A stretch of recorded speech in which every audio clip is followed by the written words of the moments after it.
Thank you to Jay, Daniel, and the other organizers of the AMRI Summer Academy. It's an honor to participate, and I'm delighted to talk today about the important question of who wields power in the economy. So to set the stage, it's worth remembering that markets and firms are products of rules. They don't exist in a state of nature. They don't arise spontaneously. They are the subject of extensive rules, extensive and often very detailed rules. So the questions we have to confront as people interested in law and political economy is who establishes the rules? Who establishes the rules for market conduct? Who runs firms? Uh, I find Professor Sanjukta Paul's coordination rights framework to be a very powerful concept.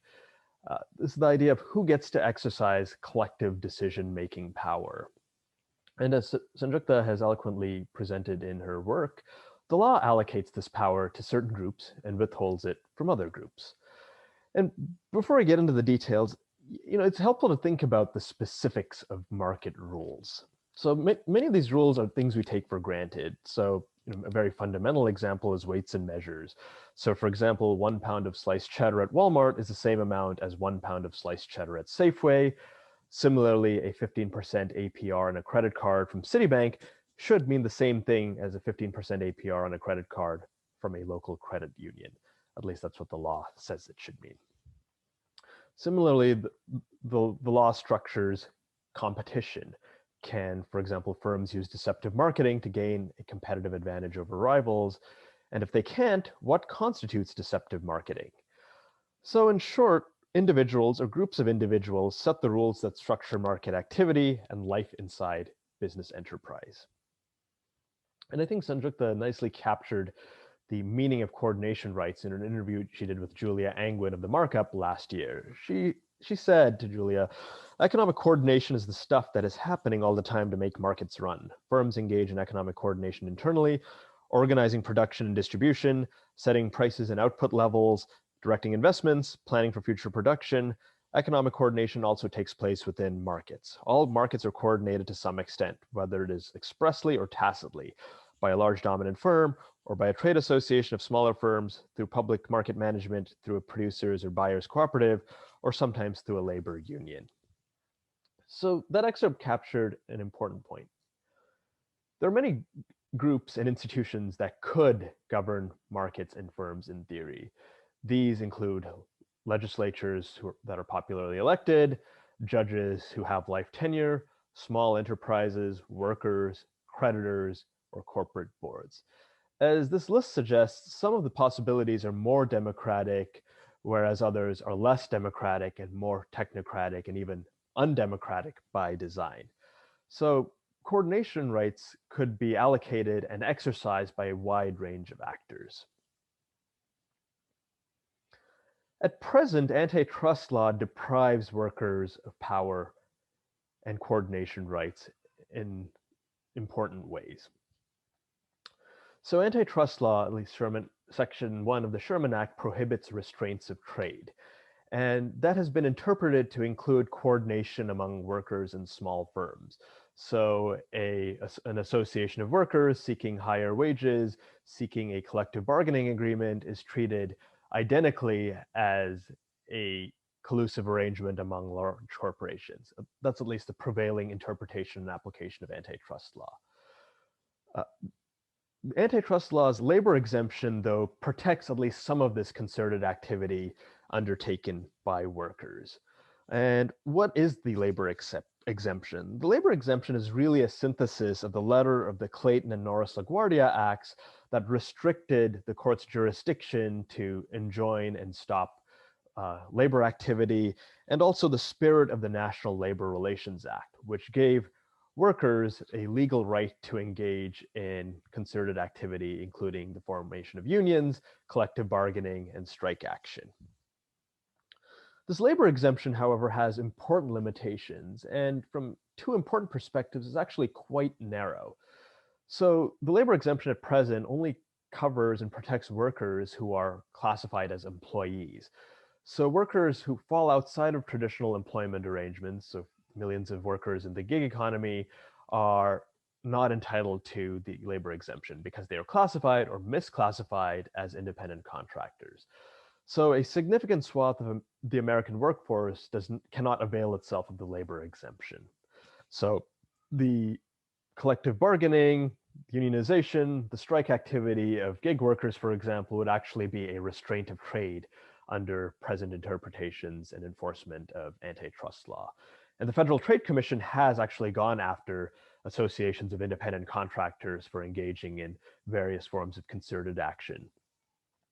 For example, in the Chamber of Commerce in a 2016 lawsuit challenged a Seattle law that would give ride-hailing drivers in the city the right to engage in collective bargaining with Uber and Lyft. In that litigation, the Federal Trade Commission and Department of Justice filed an amicus brief in support of the Chamber of Commerce, and importantly said that collective bargaining by independent contractors, such as Uber and Lyft drivers, would be a per se or categorical violation of the Sherman Act. So the antitrust agencies are on record as saying independent contractors, including gig workers, cannot legally engage in collective action. So this is an important limitation on the labor exemption. And this is a limitation that has become more salient with the growth of the gig economy over the past 10 years. But this isn't the only limitation on the labor exemption. The labor exemption actually provides only modest protection for the collective action of employees. So employees do have the right to engage in collective bargaining over wages, benefits, and other terms of employment, but the courts have interpreted the labor exemption to hold that it does not protect collective bargaining agreements that affect or pertain to product markets. So for example, a union cannot, in a collective bargaining agreement, seek terms that affect product markets directly or even indirectly. So for example, the UAW cannot enter a collective bargaining agreement with General Motors, which says that four-door cars shall not be sold at less than a certain price. So the labor exemption restricts the ability of workers acting through unions to actually engage in firm governance. Workers do not have the right under the labor exemption to use collective bargaining agreements to affect broader firm decision making. Their rights are limited to terms pertaining to their employment. So this labor exemption is quite narrow, both in scope as to who is covered and in terms of what protected workers can actually do without worrying about antitrust interference or antitrust attack. So this all raises the question, so if workers don't have power, who actually has power to set market rules and run enterprises?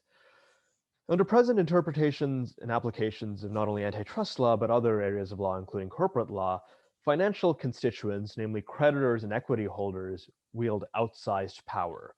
And how do they wield this power? So first, through governance of the firm itself, creditors can include indentures in debt contracts, prohibiting firms from undertaking certain activities and mandating that they engage in other activities. So creditors have important firm governance powers. Second, equity holders elect boards at annual meetings and decide who represents their interests on the corporate board. As a brief aside, I think in popular literature and even some academic writing, shareholders' legal power is often a little bit overstated. So corporate boards have broad discretion due to the business judgment doctrine that protects most of their decisions from second guessing by shareholders, and they importantly do not owe a general duty to shareholders to maximize profits. So shareholders don't actually have quite as much legal firm governance power as popular discourse and even some academic discussion would suggest. But putting that aside, in general, financial constituents do decide important questions of how business enterprise is run. But their power is not limited to simply deciding questions of firm governance. They also exercise important market governance power. And the gig economy nicely illustrates the ways in which financialized corporations exercise power outside of the firm. So take Uber as an example. This is This is now a fairly familiar business model across the gig economy. So Uber has asserted since its formation that its drivers are independent contractors. In effect, each driver is an independent business person and therefore doesn't have the rights of employment. They're not entitled to minimum wages, they're not entitled to overtime, they're not entitled to workers' compensation from Uber. So Uber has said these drivers exist outside of our firm boundaries. They don't get the bundle of rights that has defined the employment relationship since the New Deal. So Uber says, on the one hand, these are independent contractors, effectively independent small businesses, but in practice deprives them of independence using contracts and apps. So Uber decides who a driver picks up, the route the driver takes from their origin to destination, the fares that they charge passengers, and also their take-home pay. So as Uber and other gig platforms have created a system of control without responsibility. They retain the control that comes with the employment relationship, but they have shirked and really disowned the responsibilities and duties that have defined employment since the 1930s. So Uber really gets to have its cake and eat it too. Control without any of the associated duties and responsibilities. So this really highlights the ways in which finance exercises both firm governance, both as creditors as well as equity holders, and then also exercises market governance, so exercising control over actors who are nominally independent and are outside the firm boundaries.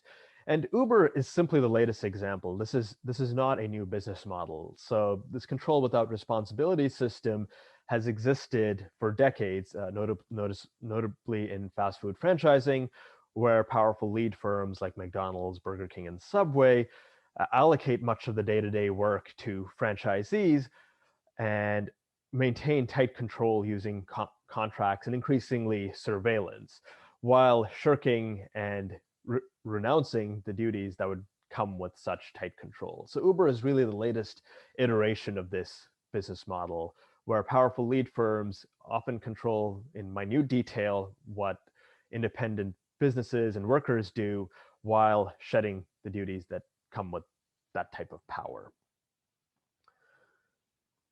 So this is a function of law and policy. We can easily imagine a very different set of market rules where power is exercised from the bottom up rather than top down. And this would require revisiting at least three distinct areas of law and policy. And I'm going to sort of blend the distinctions between antitrust, corporate law, and labor law, but it really shows that anti-monopoly law and policy is trans-substantive. It's not restricted to antitrust and implicates many adjacent areas of law as well. So what are three reforms that would allow for more democratic market and firm governance? The first is permitting horizontal coordination among all workers, eliminating this artificial distinction that exists between employees and independent contractors under antitrust law, and allow all workers the right to engage in forming unions, engaging in collective bargaining, and undertaking strike action. And importantly, extending this right to encompass small firms. So for example, franchisees confronting powerful franchisors, or to use a contemporary example that's been in the news lately, Amazon marketplace sellers facing Amazon, the monopolistic online commerce giant. So we need to reimagine who can engage in horizontal concerted activity. And we should aim to grant these collective bargaining rights, the right to engage in concerted activity, to all workers as well as small firms who are being squeezed and pressed by very large corporate actors. And we have a good existing model on which we can expand and generalize. And this is the Capper-Volstead Act from Food and Agriculture. So the Capper-Volstead Act allows farmers and ranchers to engage in a wide range of concerted activities. So farmers and ranchers can form cooperatives to sell their livestock, to sell their produce, to sell their dairy. They can also set up cooperative enterprises to process their livestock and produce. And this is a law that is a century old and has created a farm economy in which cooperation is actually an important defining feature. So many of the brands we see on supermarket shelves, Land O'Lakes, Sunmade, Sunkist, these are all products of cooperative enterprise. And so the Capper-Volstead Act is actually a good model for allowing other small, relatively powerless actors to engage in various forms of collective action.